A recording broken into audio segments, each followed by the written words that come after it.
when you get an opportunity, you can vote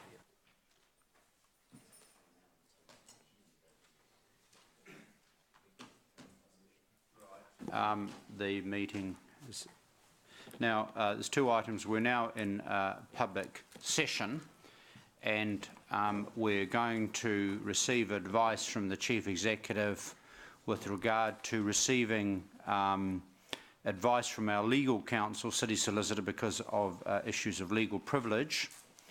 And we'll be debating whether or not, obviously, once we've received the Chief Executive's advice, whether or not we go into public excluded to receive that advice. There would then be a motion that we would be coming out of confidential in order for the substantive discussion on the matter in hand. Mr. Chief Executive. Thank you, Mr. Chair. Mr. Acting Mayor. Mr. Chair. Mr. Chair, that's right. His Eminence. So the reason I recommended that the item in relation to A&A King Trust and specifically the legal advice was put into publicly excluded is until such time as this council makes a decision in respect of seeking costs or otherwise, that advice is effectively legal strategy. And if council makes a decision to proceed with seeking costs, the advice we're going to receive in public excluded will be our strategy by which we'll do so. And it's not appropriate to release that strategy effectively to the public until such time as the case has been heard. So it's effectively to ensure that free and frank discussion can happen and our legal advisor can talk openly and take questions, and and then subsequently when we're back and open, council makes a decision to progress with costs, which is entirely an option. They've done so in an informed way. So that's the reason, Mr. Chair, why I've done that.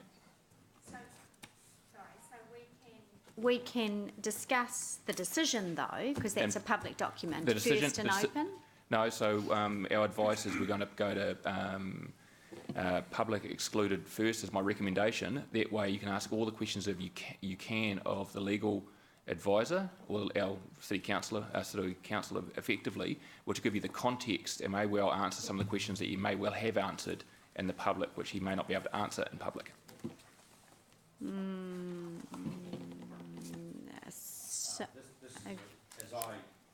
I got that. You're on. Right, okay.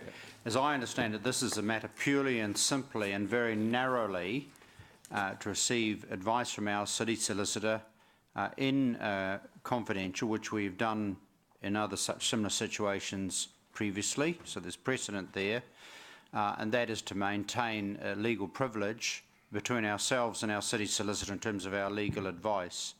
I'm aware that the A&A King Family Trust are very keen for the substantive issues to be discussed in open session. That's been relayed via the Chief Executive to me, but this is purely and simply to initially receive advice from our city solicitor to maintain legal privilege between ourselves as a client and the city solicitor.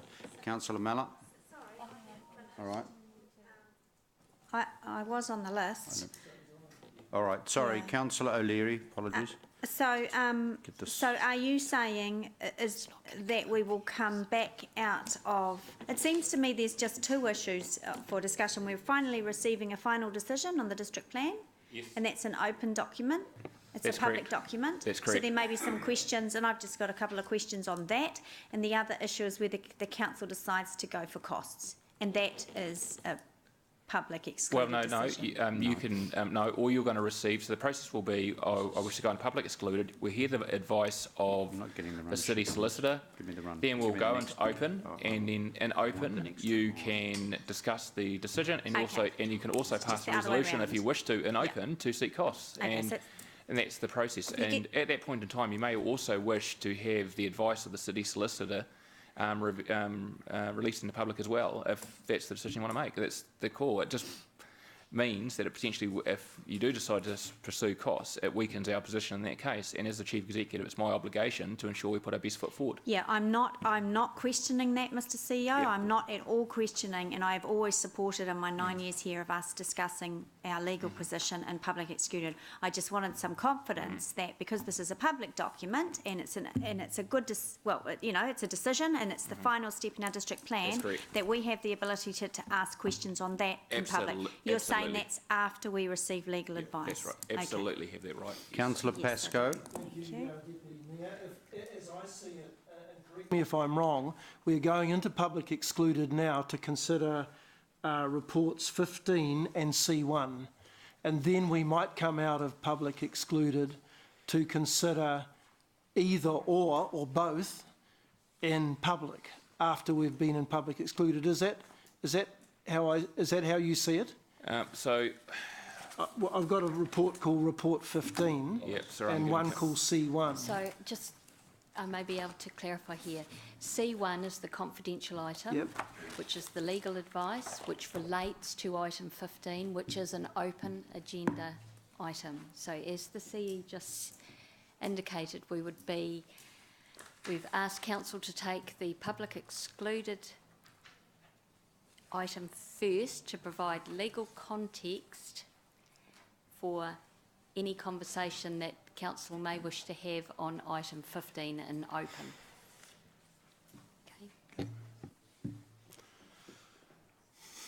Councillor Mallett? I think it's all been... Sorry, Councillor Bunting? Thank you, Deputy Worship Chairness.